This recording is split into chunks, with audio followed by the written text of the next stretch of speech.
What's up and what's going on, y'all? This is Al, and this is Poker with Alex. And basically, it's Sunday, and it is a gloomy. Where I'm at, it's raining, but we're gonna still get some. We're gonna play a little bit of poker on this Sunday. Just wanted to say that if you are playing this as a grinder, and it's a side hustle, right? All your bills are paid.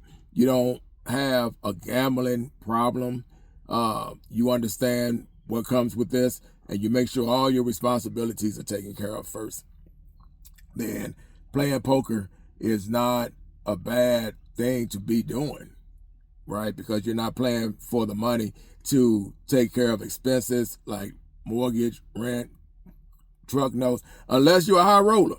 Now, if you're a high roller and you are a professional, that's a whole different lane. I'm not talking about that. I'm just talking about people that's like myself, that's grounded. Been playing it for years, and finally, down here where I live at, we got poker rooms, and I don't have to travel anymore. When I used to play it, I don't think I ever took it on a serious level because I always had to travel, and we're talking hotel expense, we're talking about food. If you got the wife with you, then you got to make sure she's catered to. So basically, it's almost like mentally just a little getaway. And if you win, cool, right? And if you don't, then you're okay with it as well. You're just mainly saying, hey, at least we're enjoying ourselves. We got some good food. We got to travel. We talk, seen things, played music, the whole nine. You know how that goes when you're traveling. But now it's different because I'm basically got this place in my backyard. I'm like 13 to 14 minutes away from it. So I'm basically grinding. Now I'm a grinder. I've mixed it up a little bit, and then I came to the conclusion that I'm going to stick to just 1-2 or 1-3 because that just makes perfect sense for my lane, right?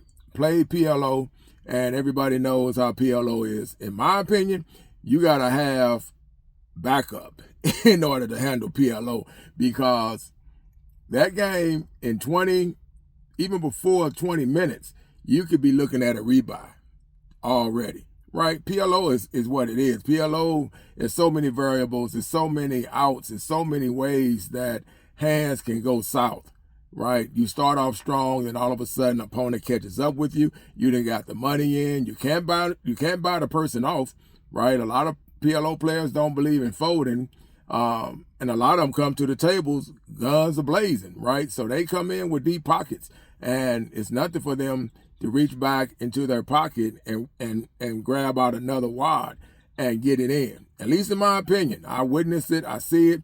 Y'all know, anybody that's playing poker, when it comes to PLO, you can see 1,000 plus on the table in the first hand before the flop. It happens because people are going in. You can get that money so fast or you can lose it so fast. So PLO is one of those things that I said, you know what, I'm going to take it off my list. I'm crossing it out. I played the other day, had great hands. All the starting hands you're supposed to have that you can imagine. Top notch. And the board missed it every time. We had 7 players, and basically you got to figure the cards are probably spread out. And, you know, if somebody comes in that's just a gambler, you know, they're not going to fold. They're not going to make it easy, right? Because they can reach back in their pocket because they are a PLO player and they understand what goes with it. Me, myself, I'm not really a PLO player. I'm more of a 1-2, 1-3, Nolimit Holdem player. And basically, that's my lane. But I gave it a try and thought I was going to jump into PLO, and it just didn't work out for me. I was already on a rebuy within 30 minutes.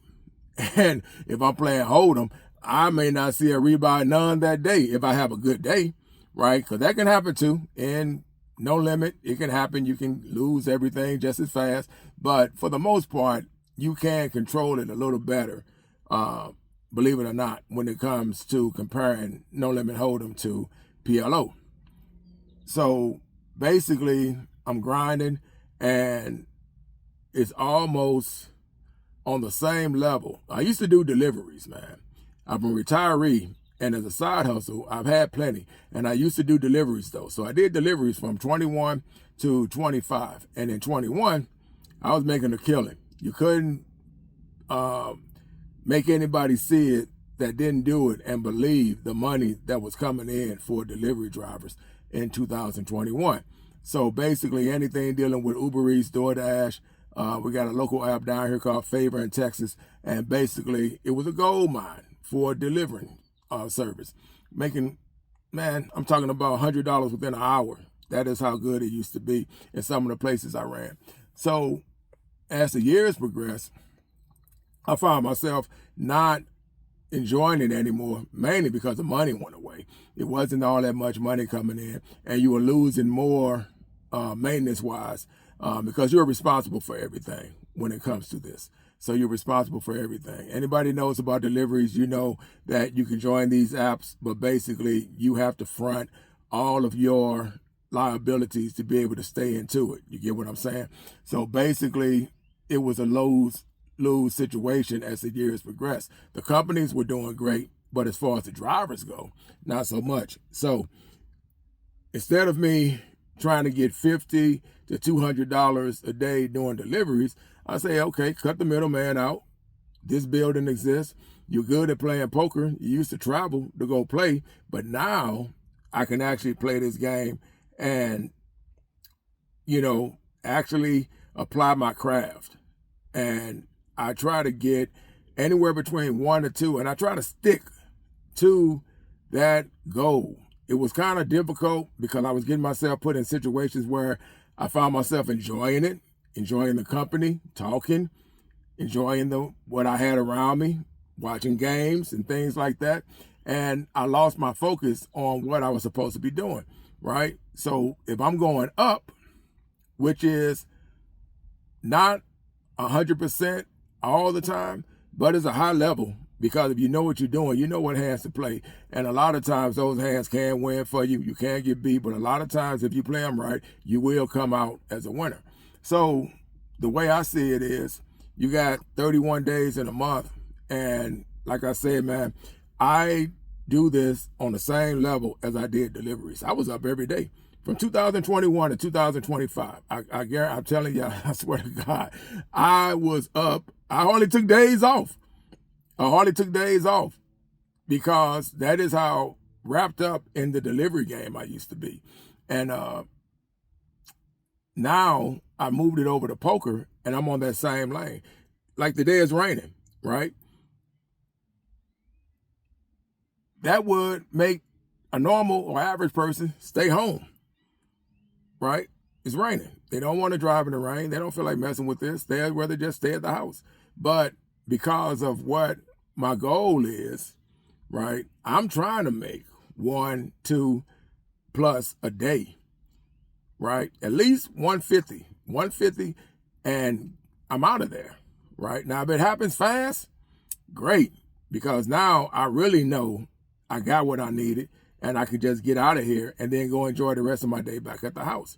But like I said before, the problem with me was, because I like playing poker, that I took myself away from the goal, right? I can have money, chips in front of me, and then the next thing you know, the chips just went away.